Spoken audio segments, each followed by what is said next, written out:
네, 그럼 이 경제 한파는 언제 끝날지, 그리고 이 경제 한파 속에 정부 대책은 어때야 되는지를 좀 더 짚어보겠습니다. 박정호 명지대 특임 교수가 나왔습니다. 교수님, 일단 수출이나 무역 수지 적자, 특히 이제 반도체 경기도 어려운데요. 올해 내내 이어질까요? 어떻게 보십니까? 예, 무역 수지 적자가 조금 개선될지는 모르겠습니다만 흑자로 다시 전환된다 이렇게 낙관하기는 좀 어렵습니다. 예. 지금 무역 수지 적자를 이끌었던 가장 큰 이유는 수입액, 특히 에너지 가격의 급등인데요. 예. 지난 2013년부터 2022년까지 근 10년 동안 우리나라 에너지 수입 금액은 한 10억 달러, 100억 달러 정도 됩니다. 100억 달러. 예, 그런데 올해가 어떻게 됐느냐? 150억 달러가 넘어간 상태예요. 그러니까 50% 이상 급등한 상황입니다. 일단 무역 적자는 그런데요. 네. 그거는 에너지 가격은 우리가 어떻게 할 수 없는 거니까요.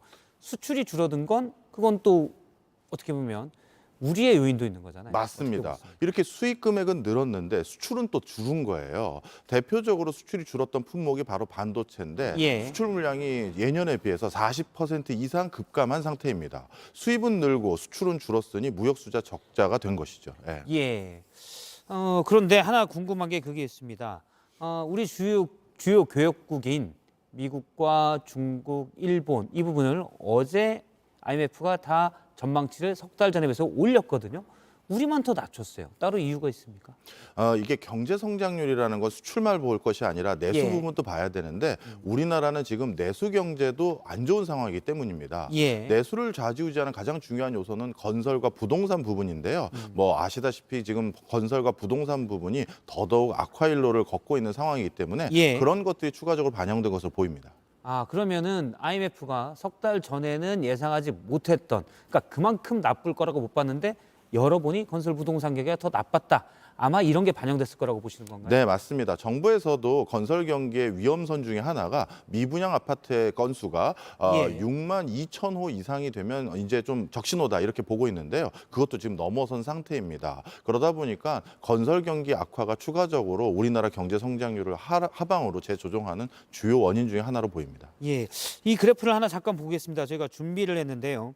그러니까 매년 정부가 2번 정도 경제정책 방향에 대해서 발표를 하는데 작년 6월에 그러니까 올해 지금 2023년 경제 성장률이 2.5% 정도 될 거다라고 전망을 했는데 한 달 전에는 1.6%로 낮췄어요.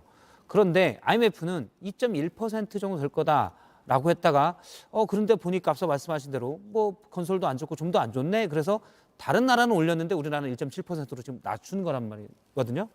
근데 우리나라 기획재정부가 본 예상치의 낙폭이 훨씬 더 커요.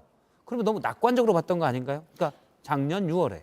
네, 작년 6월에는 우리나라의 대표적인 수출 품목에 해당되는 반도체나 이런 것들에 대해서 예. 지금과 같이 커다란 낙폭을 보일 거라고 생각하지는 못했었습니다. 뿐만 아니라 자동차나 이런 것은 아직까지 견조한 흐름을 유지할 예. 거라고 전망했거든요. 근데 이번 달부터 벌써 우리나라 대표적인 자동차 회사들의 판매 추이가 급감하기 시작했어요. 바로 이런 것들은 작년에 비해서 정부에서 낙관적으로 봤던 부분에서도 예. 이렇게 부정적인 신호로 바뀌어가고 있는 상황입니다. 예. 물론 뭐 예측할 수 없는 변수들도 많이 있지만 지금 표로 보면 작년 6월에 기획재정부, 작년 10월에 IMF를 보면 사실 우리가 훨씬 더 한 달 전이긴 하지만 좋게 봤었거든요. 그래서 처음엔 좀 좋게 보다가 한 달 전엔 나쁘게 보고 이런 예측치가 좀 잘못된 거 아니냐.